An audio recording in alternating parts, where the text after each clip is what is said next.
हिंदी कक्षा में आप सभी का स्वागत है। आज हम सर्वनाम के बारे में जानेंगे। सर्वनाम के अर्थ, परिभाषा और सर्वनाम के भेद को समझेंगे।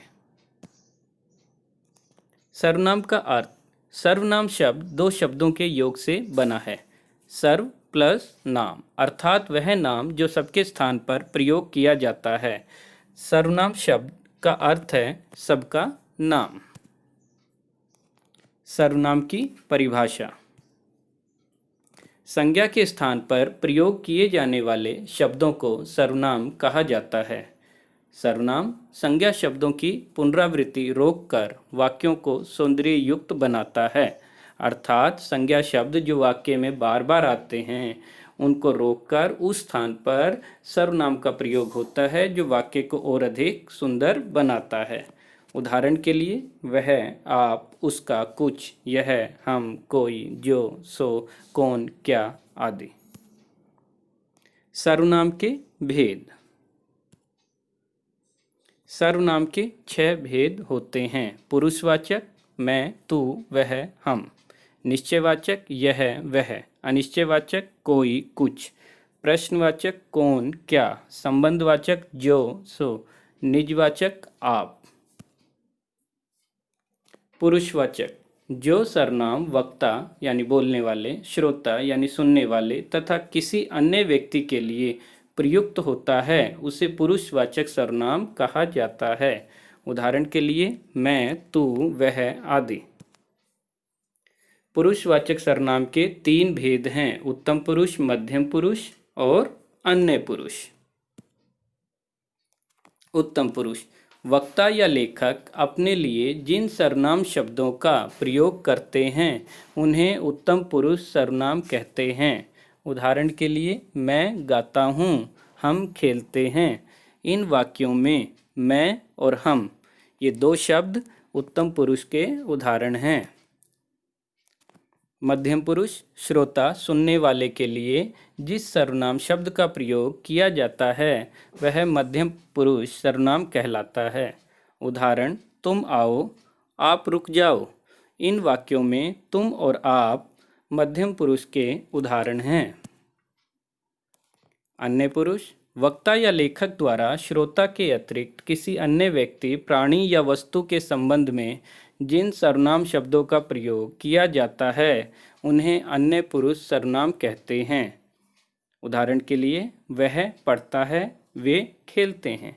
इन वाक्यों में वह और वे अन्य पुरुष के उदाहरण हैं। निश्चयवाचक सर्वनाम सर्वनाम के जिस रूप से हमें निकट या दूर की किसी वस्तु, प्राणी या स्थान का निश्चित ज्ञान होता है उसे निश्चयवाचक सर्वनाम कहते हैं। जैसे यह, वह, ये, वे आदि। यह मेरा विद्यालय है, वह मेरी पुस्तक है। इन वाक्यों में यह और वह निश्चित ज्ञान करा रहे हैं, इसलिए यहाँ निश्चयवाचक सर्वनाम है। अनिश्चयवाचक सर्वनाम जिन सर्वनाम शब्दों से किसी व्यक्ति, वस्तु, प्राणी या स्थान आदि का निश्चित रूप में बोध न होता हो उन्हें अनिश्चयवाचक सर्वनाम कहते हैं।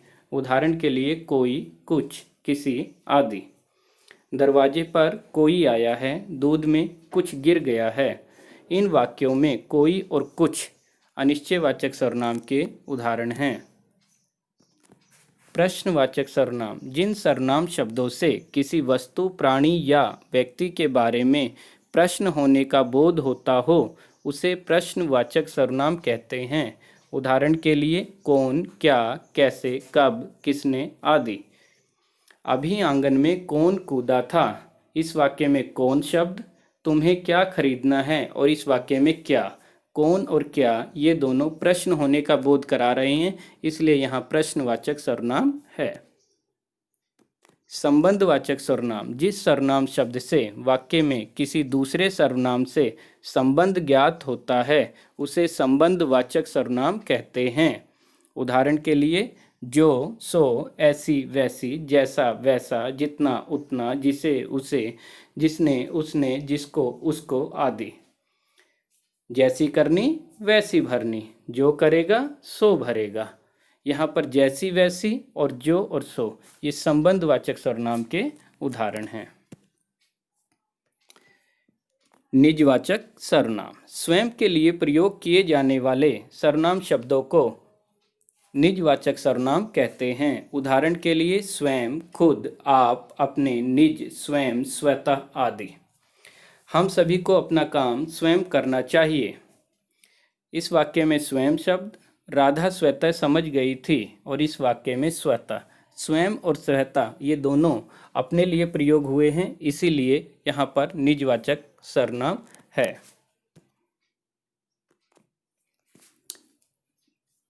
अब हमने सर्वनाम को भली भांति जान लिया, समझ लिया, तो मुझे आशा है आप सभी को सर्वनाम समझ आ गया होगा। धन्यवाद।